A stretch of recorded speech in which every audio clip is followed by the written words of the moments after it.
Good morning everyone. कैसे हैं आप सभी? मैं उम्मीद करती हूँ आप सभी लोग अच्छे होंगे, स्वस्थ होंगे और अपनी पढ़ाई भी अच्छे से मन लगाकर कर रहे होंगे। मैं निकिता चौधरी स्वागत करती हूँ आप सभी प्यारे प्यारे से मासूम से बच्चों का हमारे एग्जाम जर्नी परिवार में। आज के सेशन में हम क्या कवर करेंगे, किस लिए होता है हमारा ये डेली करंट अफेयर्स का सेशन? इस सेशन में हम रोज करंट अफेयर्स के 10 इंपॉर्टेंट क्वेश्चंस को मात्र 10 मिनट में कवर करते हैं। तो फटाफट स्टार्ट कर देते हैं अपने सेशन को, लेकिन उससे पहले जरूरी जानकारी। क्या हमारी योद्धा मैगजीन सभी को पता होगा लॉन्च हो चुकी है ना? कहाँ मिलेगी? हमारी एग्जाम जर्नी के एप्लीकेशन पर मिलेगी। हिंदी और इंग्लिश दोनों लैंग्वेज में है। क्या है इसमें? जनवरी 2024 से दिसंबर 2024 तक सभी करंट अफेयर्स के इंपॉर्टेंट क्वेश्चंस इसमें दिए हुए हैं। कोई भी आपकी प्रॉब्लम है तो आप एप्लीकेशन को डाउनलोड करो। वहां पर अगर आपने परचेज कर ली है, उसमें कोई प्रॉब्लम आ रही है या फिर कोई भी क्वेरी है, तो वहां पर चैटस का ऑप्शन है एप्लीकेशन में ना।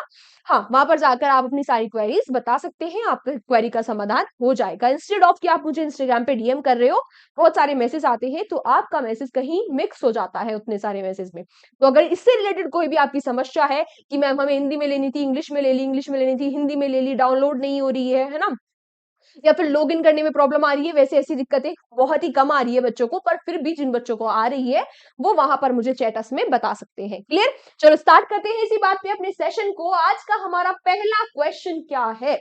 आज का हमारा पहला क्वेश्चन है, who has recently been appointed as the chairperson of newly formed athletics commission of AFI? क्या पूछा आपसे? आपसे पूछ लिया कि अभी हाल ही में AFI का जो नया कमीशन बना है, उसकी चेयरपर्सन यानी कि उसकी अध्यक्ष कौन बनी है? उसकी अध्यक्ष बने हैं कौन? कौन कौन कौन? हाँ, ये बनी है अंजू बॉबे जॉर्ज। अंजू बॉबे जॉर्ज भारत की एथलीट है लॉन्ग जंप में। इस बात को आप याद रखना, छाप लेना कि ये लॉन्ग जंप में इंडिया को रिप्रेजेंट करती थी। ठीक है?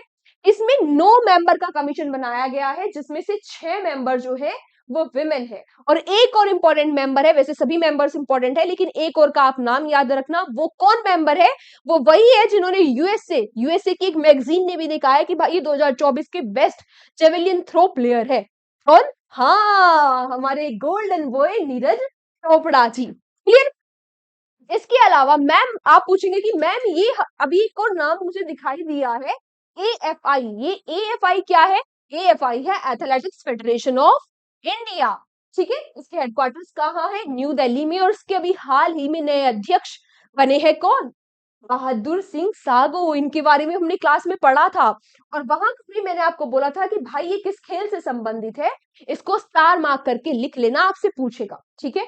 लेकिन आप ठहरे नालायक बच्चे, मैं कुछ भी कहती रहूं आपको थोड़ी ना सुनना है। इसीलिए आज आप मुझे कमेंट बॉक्स में बताओगे कि ये किस खेल से संबंधित है, और सभी बच्चों का आंसर आना चाहिए, वरना तो उनकी होगी पिटाई अगली क्लास में। नेक्स्ट क्वेश्चन आपसे पूछ रहा है, recently which state government has banned Ringer lactate solution in the government hospital and medical institute? वो कौन सी राज्य सरकार है जिसने सभी सरकारी अस्पतालों और चिकित्सक संस्थानों में जो रिंगर लैक्टेट घोल है, इसको प्रतिबंधित कर दिया है? ये वही सरकार है जिसकी सीएम है ममता दीदी जी, यानी कि ममता बनर्जी जी। हाँ हाँ हाँ, किसके बारे में बात कर रही हूं मैं? हाँ, वेस्ट बंगाल के बारे में। देखो वेस्ट बंगाल में क्या हुआ, इस ये जो घोल था, इसकी वजह से, इस सॉल्यूशन की वजह से एक प्रेग्नेंट वीमेन की डेथ हो गई। इसलिए यूज किया जाता था, ये फ्लूइड को, बॉडी में जो फ्लूइड होता है उसको बैलेंस करने के लिए ये यूज किया जाता था, लेकिन प्रेग्नेंट वुमेन की डेथ के बाद वहां की गवर्नमेंट ने इसको बैन ही कर दिया। साथ साथ में ये भी याद रखना, यहाँ के गवर्नर है सीवी नंदा बोस। ठीक है? अगला, who has recently been honoured with the Satyajit Ray life time achievement award? Satyajit Ray life time achievement award से किसको सम्मानित किया गया? इस फील्ड में दिया जाता है, तो ये दिया जाता है सिनेमा के फील्ड में। सम्मानित किसको किया गया? तो इससे सम्मानित किया गया किसको? इसको ये किया गया अर्पणा सेन जी को। ठीक है? अर्पणा सेन जी एक फिल्म मेकर है, इनका काफी योगदान रहा है फिल्मों में, इसीलिए इनको सम्मानित किया गया किससे? Satyajit Ray life time achievement award से। अगला, where has Nag MK2 anti tank missile been successfully tested recently? अभी हाल ही में कहां पर जो नाग MK2, क्या है ये? एंटी टैंक मिसाइल है, इसका सफलतापूर्वक परीक्षण कर लिया गया। तो ये कहां पर कर लिया गया? बोलो। तो ये इतनी इंपॉर्टेंट है मैम, क्योंकि भाई ये इंडिजीनियसली डेवलप है, इसे हमारे देश में बनाया गया है, स्वदेशी है। ठीक है, इसका सक्सेसफुली टेस्ट कहां पर किया गया? ये किया गया कहां पर? राजस्थान में। और राजस्थान में भी पूछे अगर कहां पर, तो पोखरण जो firing, Pokhran field firing range है, यहां पर इसका सफलतापूर्वक परीक्षण कर लिया गया। बात आती है कि मैम परीक्षण तो ठीक है, लेकिन इसको बनाया किसने? तो इसको डेवलप किया गया डीआरडीओ, यानी कि defence research and development organisation के द्वारा, जिसका हेडक्वार्टर्स कहां पर है? न्यू दिल्ली में। कब बनी थी? 1958 में। और इसके चेयरपर्सन कौन है? समीर वी कामत जी। तीनों चीजें नोट डाउन कर लेना, ठीक है। अब डीआरडीओ ने किसके तहत बनाया? तो डीआरडीओ का एक प्रोग्राम है, इंटीग्रेटेड मिसाइल डेवलपमेंट प्रोग्राम, इसके तहत इसको डेवलप किया गया, ठीक है। यहाँ पर के बारे में कुछ जरूरी जानकारी, नाग MK2 जो है ये 3rd जनरेशन की एंटी टैंक मिसाइल है। इसकी स्पीड 230 मीटर पर सेकेंड है, ठीक है। ये अपने टारगेट को 4 किलोमीटर दूर पर 17 से 18 सेकेंड में डिस्ट्रॉय कर सकती है, और वेट है 45 kg। सारी ही चीजें इंपॉर्टेंट है, याद रखना, नोट डाउन कर लेना। Which state has recently become the 34th state to implement Ayushman Jan Arogya Yojana? Ayushman Jan Arogya Yojana को लागू करने वाला 34वां राज्य कौन सा बन गया है? आपसे ये पूछ रहा है, तो कौन सा राज्य है ये? हाँ हाँ, बोलो बोलो। हाँ, जहाँ की CM है मोहन चरण मांझी, और जिसने अपनी कैपिटल भुवनेश्वर में इस बार NRI डे को होस्ट किया था। हाँ, यस, हमें सब याद है। ओडिशा के बारे में बात कर रहे हो, तो ओडिशा बन गया है 34th स्टेट। ये तो आप याद रखेंगे ही।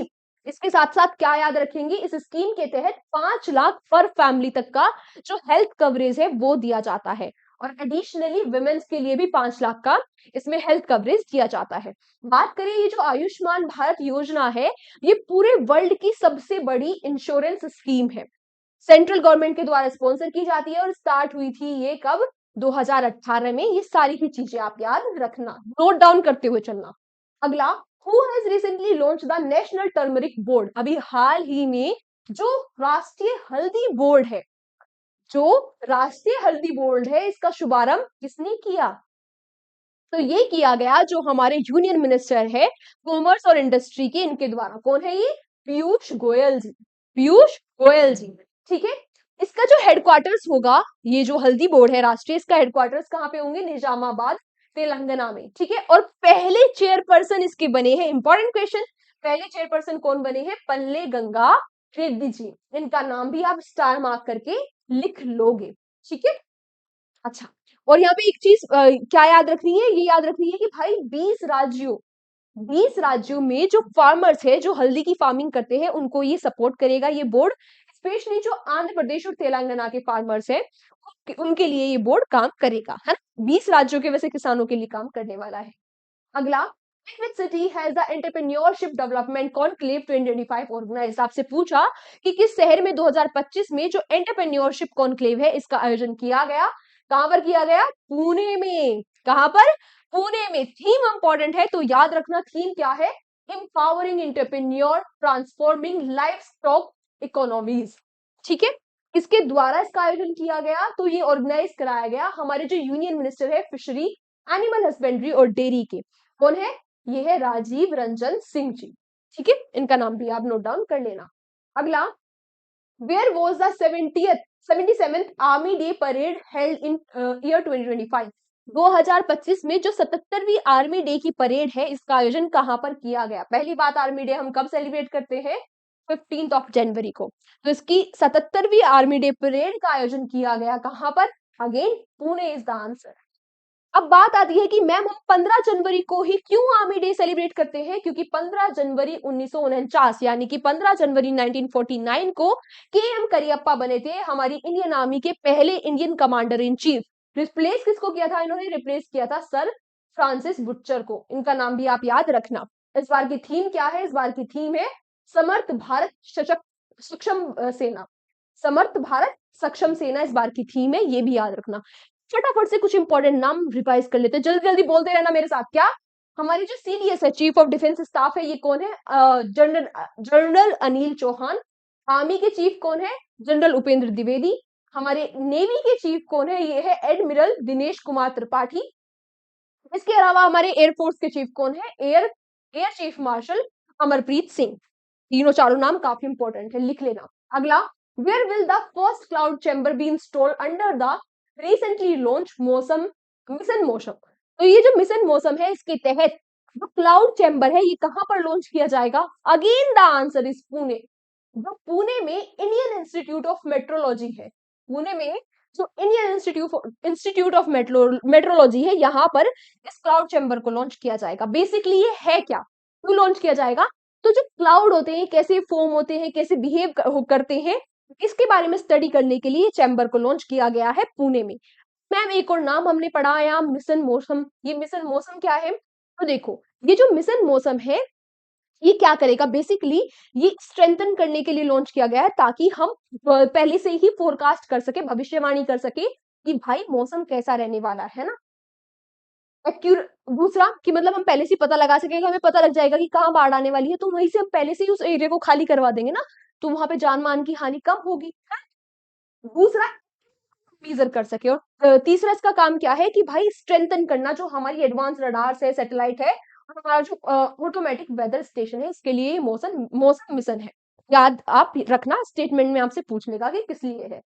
आज का हमारा last question, who selected as the ICC player of the month December 2024? दिसंबर 2024 के लिए जो ICC player of the month है, ये कौन बन गए? वही जिन्होंने आईसीसी की बॉलर की जो रैंकिंग है उसको टॉप किया था।